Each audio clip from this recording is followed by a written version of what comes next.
31শে জানুয়ারি যখন আমরা প্রোগ্রাম শেষে প্রোক্লামেশনের যে আমাদের প্রোগ্রামটি ছিল, প্রোগ্রামটি শেষে আমি শহীদ মিনার থেকে ঢাকা ইউনিভার্সিটির দিকে আসছিলাম। তখন আমার কলিগের ওই প্রাডো গাড়িটি হচ্ছে আমার কলিগ, আমরা যে প্রতিষ্ঠানে একসাথে পড়াই, আমার কলিগের হচ্ছে ব্যক্তি মালিকানাধীন ওই গাড়িটি।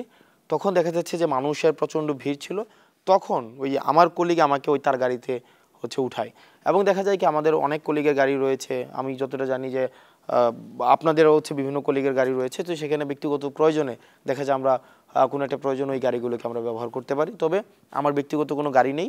তবে যেই গাড়ির কথা আসছে সেই গাড়ির হচ্ছে বিভিন্ন আমাদের যারা শুভাকাঙ্ক্ষী রয়েছে আমাদের প্রয়োজনে আমরা প্রয়োজনের ভিত্তিতে হয়তো আমরা তাদের গাড়িগুলোকে ব্যবহার করি, কিন্তু এক্সপেক্টিং নো রিটার্ন।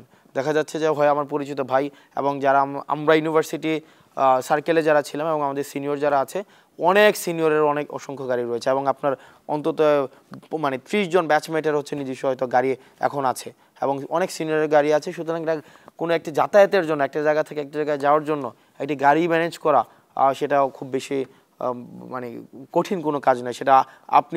সেটা জিনিসটা আরও ভালো বুঝবেন।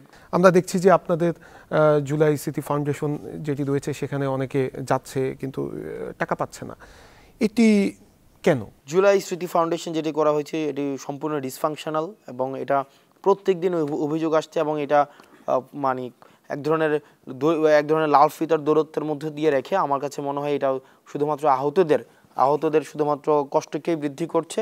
বরং গভর্নমেন্টের উচিত ছিল এটাকে এই বিষয়ে যারা দক্ষ, এই বিষয়ে যারা অভিজ্ঞ প্রাতিষ্ঠানিক যাদের দক্ষতা রয়েছে সেক্ষেত্রে তাদেরকে সেখানে ইনকর্পোরেট করে এই প্রক্রিয়াটা পরিচালনা করা। কিন্তু আমরা দেখছি যে একটা ফাইল সাবমিট করে সেটাকে মন্ত্রণালয় থেকে অনুমোদন নিতে হয়, সেটাকে এমএসএ সাবমিট করতে হয়। একটা আহতদের জন্য এই ধরনের সিস্টেম আমি কিছুক্ষণ আগে বললাম না যে গভর্নমেন্ট হচ্ছে একটা রেভলিউশনারি গভর্নমেন্ট, কিন্তু সেটাকে ব্যুরোক্রেটিক স্পিরিটের মধ্যে সেটাকে অন্তর্ভুক্ত করা হয়েছে। সেক্ষেত্রে ব্যুরোক্রেটিক যে প্রসেসটা রয়েছে এই প্রসেসটাই হচ্ছে পুরো সিস্টেমটাকে, পুরো আহতদের সাহায্য গ্রহণের যে প্রক্রিয়াটাকে, এই প্রক্রিয়াটাকে দীর্ঘতর হচ্ছে, যেটি কোনোভাবেই প্রত্যাশিত না।